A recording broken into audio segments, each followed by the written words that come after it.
Before we begin, thank you very much to, and this is an Asian name I don't know how to parse, and I don't know which or what order it has been presented in. So I apologize. Uh, I apologize if I get it wrong in any way, shape, or form. But Lick Hang W, thank you very much for joining the Patreon campaign.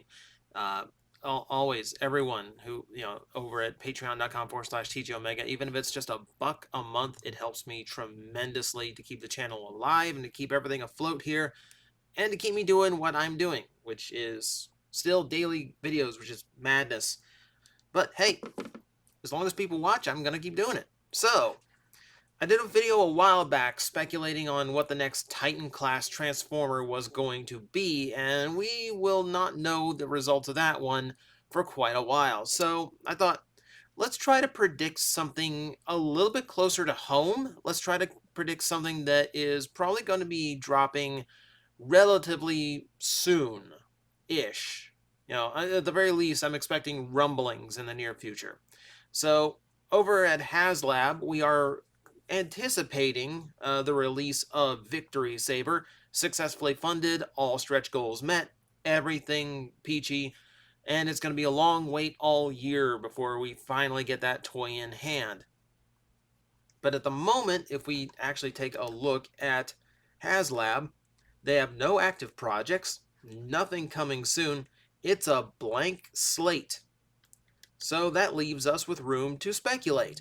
What's going to be the next Transformer to come out of Haslab? Because we have a plethora of options, but it's interesting when you actually try to think about it, because it's got to be someone that is popular enough and well known enough with fans that they're going to back the figure, but it also has to be someone that isn't well known enough or popular enough to be a retail release, or it's got to be a character so large that a retailer isn't going to take in those figures.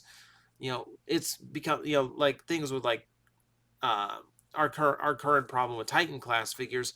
It's fewer and fewer stores that are willing to take those in. I think I saw one Scorponok in person, but since then, like that was it. I never saw the Arc in store. I think I saw Triptychon once. Stores just aren't willing to take in those gigantic pieces anymore. So, that's one of the reasons why HasLab exists, to kind of fill the void that Toys R Us left behind. So who first? Well, since Victory Saber is successfully funded, and we know Japanese Transformers do have enough popularity amongst fans to actually back that kind of project, the first obvious choice is Deathsaurus, or Deathsaurus, which way you want to pronounce it. It's the obvious choice to put Star Saber's villain up against him and try and get that. Now, because they have Victory Saber on the way, that does raise demand for Deathsaurus. Now that you have the one, people are going to want the other more. When Power of the Primes did that fan vote and like Unknown Evil was one of the choices, yeah, it wasn't even close to winning. Didn't even make the finals because, well, it's just not a character that's going to be interesting to people. But if his rival's already available, well, now there's more demand for it. It's a way of artificially inflating demand. I do think it would be a decent choice. I think it's the expected choice, which is one reason why I don't think they're actually going to go with it. I mean, it feels obvious, doesn't it? It feels too obvious. I feel like, and Deathsaurus honestly is one where I feel like they could get away with a Commander class figure, and the same way they can get away with, they're doing like Shattered Glass repaints of Jetfire now. That's a big expensive repaint for a design very few people know. But I feel like they could get away with some kind of retail release of this for Commander. I think Deathsaurus, with Victory Saber's popularity, might push it toward like a Commander class release. But still, I think it's the obvious choice. But like I said, I think it's a little bit too obvious. What about something else from Victory?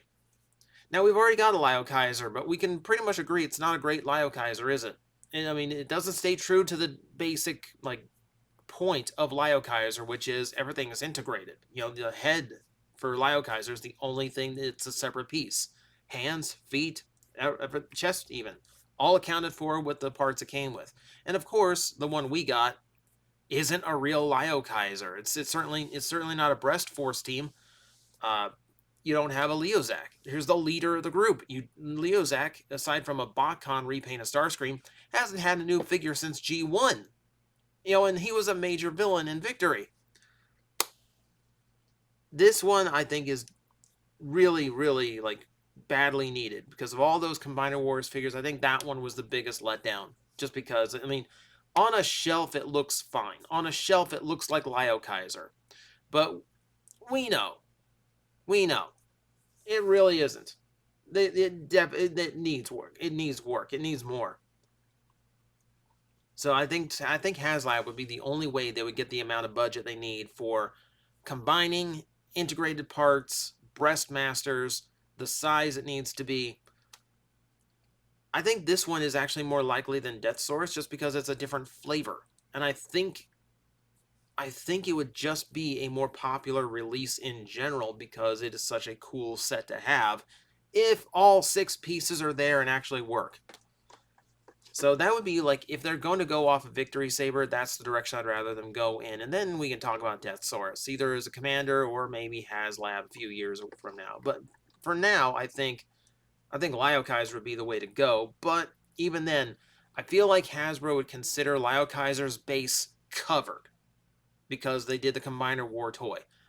Paltry as it is, but who knows? Maybe the aftermarket price on that will convince them otherwise. Speaking of bases, we do have a couple that could be redone. I think we all agree that Fort Max is the worst Titan class figure. The G1 toy has the best base mode. It has the best play features. It looks the best. We call them city formers, and he's the only one who looks like a section of a city. And of course, he has the worst Titan class because it's a retool of Metroplex, and they don't try to recreate the original Fortress mode. So it looks terrible. And yeah, even the robot doesn't hold up. Like, it looks like Fort Max, but it doesn't. It doesn't have the right bulk. It doesn't have the right stylings or the right coloring. Like, it looks weird. It's a really weird Fort Max. Again, because it has to borrow so much from Metroplex. This is one I definitely could see them doing a second take on. Give him the sword, give him, all the bells and whistles the original toy had. Restore some of the original details. Like, there's a lot of original details in the original Fort Max toy that never made it to the original, either because they were budgeted out or altered at the last minute. I really would like to see like a fully fleshed out Fort Max, and I think that might be the only way to get it out at this point, with retailers kind of rejecting Titans in general. I mean, if we're going to be talking about Titan class Haslab, if there's one that does need one more than Fort Max, it's definitely Metroplex, because the one we got is the Fall of Cybertron design, and they didn't quite know what to do with Titan at the time. They thinned it out and hollowed it out as much as they can to make it as big as they can, but we've seen Titan class figures getting smaller and more condensed as a police car goes by, or an ambulance, whichever, and completely messes up my recording. Whatever, we're just gonna keep going. Metroplex, because they didn't know really what they were doing with Titans. I feel like now that they've tightened them up. Look at Omega Supreme. Look how much tighter it is. It's a smaller Titan, but it feels more like it's worth the money just because it's so much more solid. And that's kind of where I think a Metroplex could go. Especially if this is like, we have a Metroplex already that turns into that old base. What I would love is a Metroplex that actually, turns into something more akin to Autobot City. And then, if they're crazy enough to do it down the line, repaint it into Autobot City. Or do the reverse. I like that even better. So you do Haslab Autobot City, orange, all those little minifigures from Unicron fit, so you can read it, so you can have little characters from the Battle of Autobot City. Give it a unique head in alt mode. Just make sure like all the features from the old one are there. You like all the things from that scene. So you got to have the gun turrets. You got to have that part that closes up on Starscream's foot. You got to have the entranceway be correct and like collapse the way it did in the show. You could do all that, especially with selects, with rather Haslab's technically unlimited budget. You could do that, and then later down the line, you retool it into a proper Metroplex. But for now, yeah, like I think that would be like, I think as far as base formers go, I think that's the only real place left to go. It's that or Grandis, and we're not doing Grandis. Well, what if we get out of G1? What if we get out of G1? Because there are some that could use another go around. Optimal Optimus comes to mind.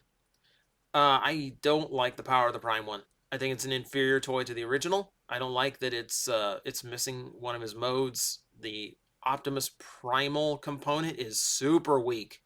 Super weak. Uh, really, I thought that toy was a letdown all over. I think they could have done way better. And yeah, I want them to try and do way better. I want to see him fully featured. I want to see him with all 4 modes. I want to see him with the blast shields working the way they did in the show, hinged into shields rather than like all just like exploding off like his forearms exploded. I want to see like a switch to the, I want a thing where the compartment, I want a thing where the cockpit opens up and I can spin it around and there's Optimus Prime Spark, so I can actually have Prime Spark inside the cockpit. And just basic things. I want the guns to fold away, and I want some of the details from the cartoon to be to be more reflected in the actual toy. And of course, this is where they would actually be able to do it at the size that it needs to be. We're getting leader class. We're getting a leader class Transmetal 2 Megatron, which would stand to reason that a commander size Optimal Optimus would probably work. I think that's a bigger gamble, not only because it's not as popular of a primal design, but also because they did that one in Power of the Prime, and collectors might be going, you know what, I'm good. I've got my modern primal. Who knows? That's one where, like, if we're going outside of G1, I think that's a good point. I think that's a good one. If we're going to go way outside of G1, I know one fans have been asking for a long time. Now, last I checked, I don't think the designers who worked on the animated toy line are still at Hasbro. I think or Takara, rather. So getting someone who could actually capture the magic that was Transformers Animated's engineering might be tricky, might be worth it. Especially now, like I think with the passing of Derek, Animated is on people's minds a lot more. There's been speculation that Legacy could have some animated characters, and passing rumor that Buzzworthy Bumblebee was going to eventually include animated Bumblebee. Now, we hadn't heard hide nor hair of any of that, but if there's anything that needs to be done from animated, I do think it's Omega Supreme. There's a lot that could be done. You could do the Constructicons that never got toys. There's so many background characters that could be done, but no one is prominent as Omega Supreme. And I don't think anyone is demanded as Omega Supreme. Like, even if you figured out just how to remold it from the arc, I still think people would actually go nuts for actually finally being able to add that character to their animated collection. But yeah, like I think this is about as far out as they could go. I think anything beyond this, you're getting into series that aren't popular enough. Unicron trilogy, Beast Machines, etc. I think this is like still in that popular series. It's hit a nostalgia point now because it's getting that old, and okay, yeah, it's like that big gap in an animated collection that people always wanted to get filled up. So, option there. My personal choice is not any of these. I'm just doing this to speculate and pull out the video. I think if we're going to get anything next from Haslab, I think we've already seen it. I think the perfect choice is something we already know about, and we're just waiting for Hasbro and Takara to pull the trigger. And I think it solves every single problem that toy currently has, and the reason why it's not released. Who remembers this mold? Who remembers this prototype? This prototype's almost 3 years old now. Takara apparently produced it to gauge interest in a Armada Optimus, or rather a Micron Densetsu convoy. And there is precedent for this. Let's remember back to the fan vote Masterpiece toy that Takara did a long time ago, where Star Saber was the winner, but Armada Prime was second place, and not too far behind Star Saber at that. There is absolutely a demand and an audience for it, and that poll proves it. And from how many people are still clamoring for this thing to see a release, you know there is still a demand for it. The whole reason Takara did not release this toy is because they weren't sure what to do with it. They weren't sure if the price point could be worked into the current main line, and they didn't know if they had to send it to Masterpiece instead. And that all comes down to the trailer. Now, if you want the trailer to actually like transform and articulate and all that, and still feature all three modes, then you got to go Masterpiece, because it's so many parts involved in order to make that happen. But if you want to keep it at retail level, you just make it a box that does basically what the Armada one does, but without the motorized gimmick. That would, if you're going to do it as like a commander class toy, that's what you would have to do. That's really your only option here. With Haslab, you can basically produce it however you want, charge however much it costs to actually get it. And like a lot of stuff at Haslab, there's no room for repainting. One of the reasons why Hasbro prices the Haslab toys so expensive is because they don't repaint or remold those toys. If you get it through Haslab, that's the only way to get it. So this is actually a good option, because you don't have, like, you've got the Final Battle Optimus, which is not a color scheme anyone's really connected to, and you got like the Sam's Club yellow, whatever it was. No, wait, it wasn't Sam's Club. I think it was like Kmart that had the gold one. I don't know. There's another Armada Prime. Yellow or gold. I can't remember offhand. All I remember is the yellow Overload, because it's so garish. But no, I think this is it. Not only is most of the engineering done, the hype has been there for the last 3 years. Just finish the work on the trailer, make it transform, and then charge whatever it costs. I think you'd do well. I think you would actually do well on Haslab, and I think fans will be really happy with it. So that is my excuse to actually talk about this mold, this prototype, almost 3 years after its first reveal in 2019. Fans have been waiting way too long for it, and I do think Armada is hitting that point where it's time to do some nostalgia. If Legacy's stuff does well, Legacy's Armada offerings, because we know Starscream's on the way, if those do really well with fans, I think that pushes them over the edge to actually do this figure. But that's just one collector's hope. What am I leaving out? Who do you think is a good choice for the next Haslab project? Who would you be willing to back in the not crowdfund, actually just made to order marketplace? Who would it be? Let me know in the comments below. And who knows, I might make a video of just what you guys think, because I know I'm leaving out a whole bunch here. So thanks for watching, and I will see you next time. Guys, I am facing the most powerful enemy any YouTuber can face, the algorithm, and I need your help to defeat him. Hit the like button, hit the subscribe button, hit the notification bell, and leave a comment. Every time you do, we attack that algorithm and we drive it back until it can no longer defeat this channel. Thank you very much.